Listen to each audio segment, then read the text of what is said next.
Another thing that I love about YNAB is just the lack of shame that they have around overspending. So many times when you see people talking about budgeting or like being intentional with your money, you can see a lot of shame being used around overspending. But here's the thing, we're not robots, we're human beings, and sometimes you just can't avoid it.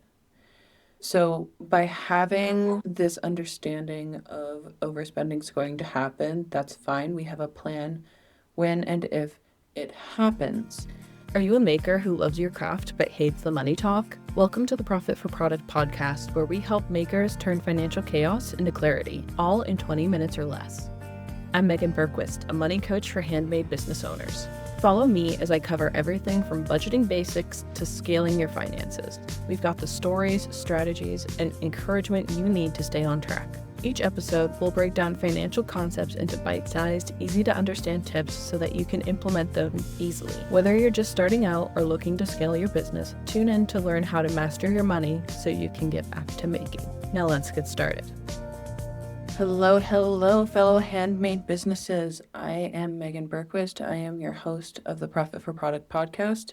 And today I am here to talk about the 3 books that, not joking, literally changed my entire life.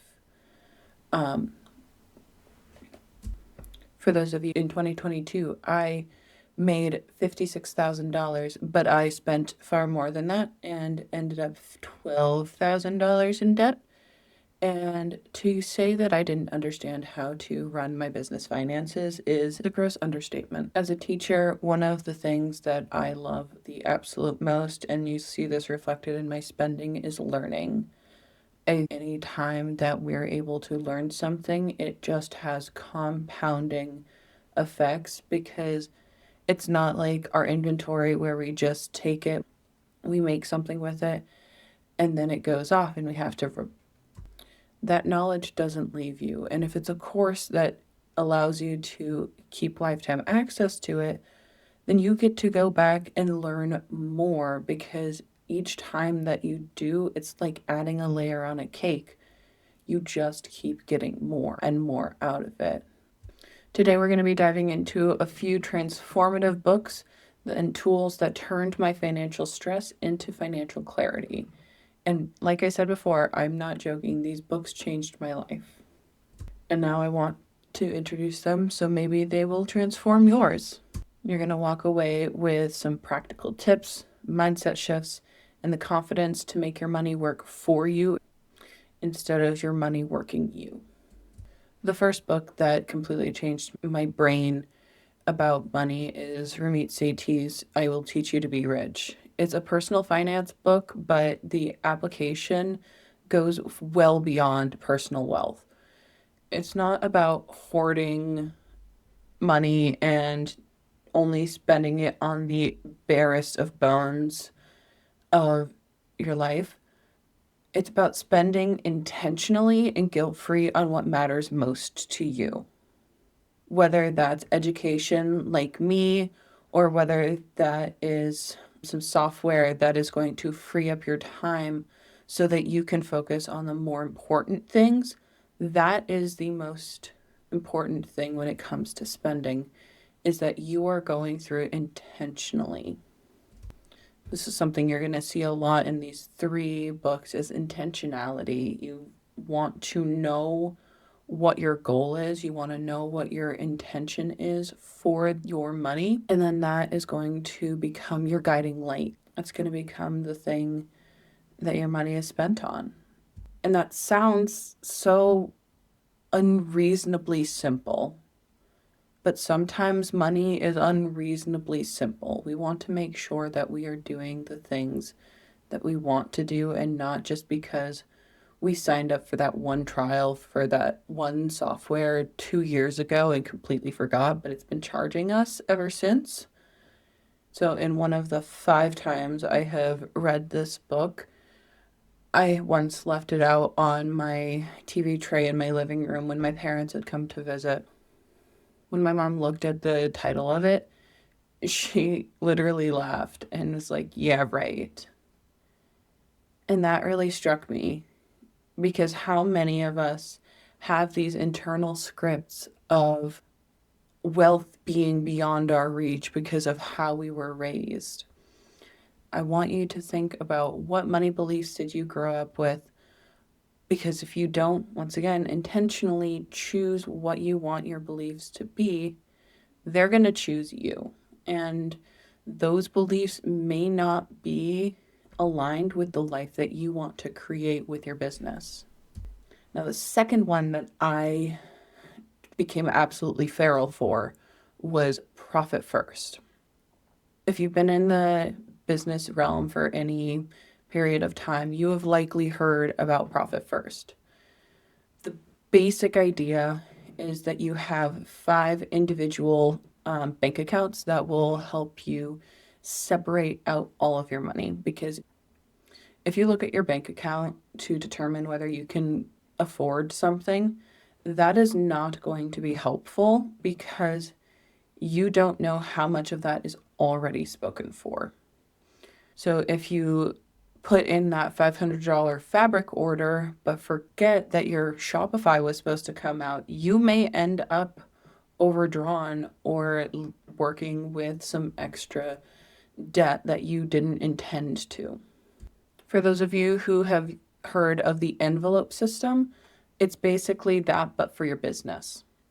For those of you who don't know, the envelope system is the idea of taking all of your money out in cash and putting them into individual literal envelopes in order to put them into smaller quote unquote accounts so you know how much money you have set aside for anything. Now, this is the system that I grew up watching my mom use. So that's the one that I adopted when I first went out into becoming a teacher and needed to be very careful with what I did with my money. As my business grew, I became sloppier and it became a lot of brain space to keep track of all of that. So I slipped out of it. But once I slipped out of it, there was a little bit, as I said, sloppiness that came with it. There was more debt, there was missed expenses, there was interest because we could not pay that debt, and it was just a little bit of a clusterfluff. So once I found the profit first, it simplified everything and it helped get that envelope feeling without having to like physically manage the cash. The biggest takeaway that I had from this was to prioritize paying yourself with your owner's comp and your profit before any expense gets to have a piece of that pie. Because if you don't, then are you truly profitable? Like, if you're not able to pay yourself a living wage and put aside profit for your business, for you, the business owner, are you truly profitable? This last book is a little bit of a meld. YNAB, You Need a Budget, is the app that I use in order to do all of my account tracking, like my accounting, but also my budgeting. But they also have a book that goes deep into their entire ethos. So, why did I become such a YNAB fanatic? Well, part of it is that it is so simple to make things and set them up.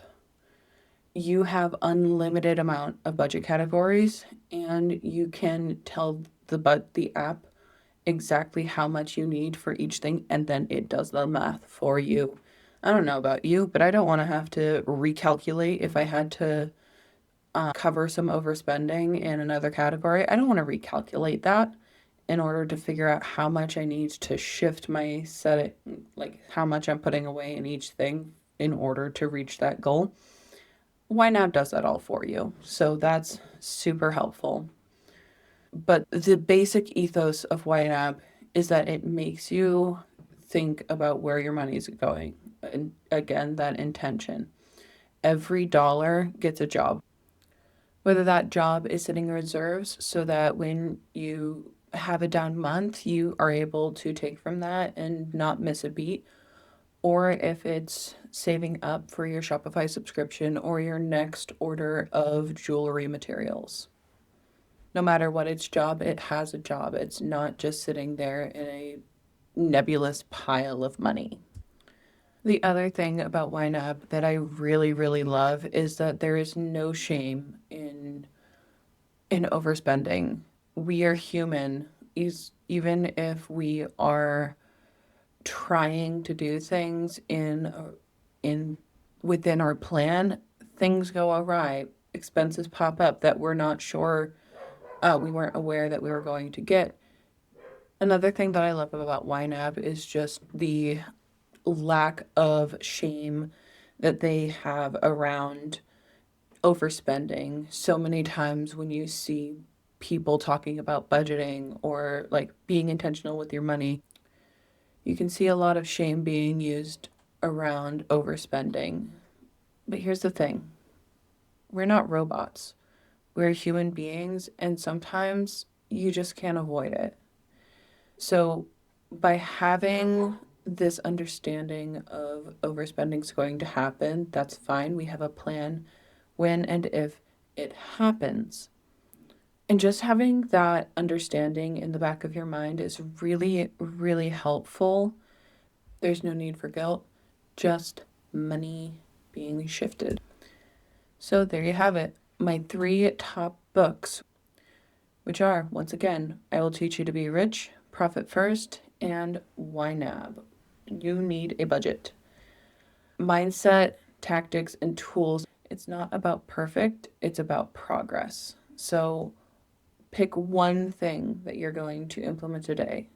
Maybe it's downloading YNAB. Maybe it's opening up a Profit account. Or maybe it's simply writing down your financial goals so you can figure out a plan to get there. Have you read these books or tried these tools? I'd love to hear your experience. Reach out on Instagram at Profit for Product. Do you have maker friends who are trying to become a more profitable business? Share this episode with them so that they can get some inspiration too. Bye for now.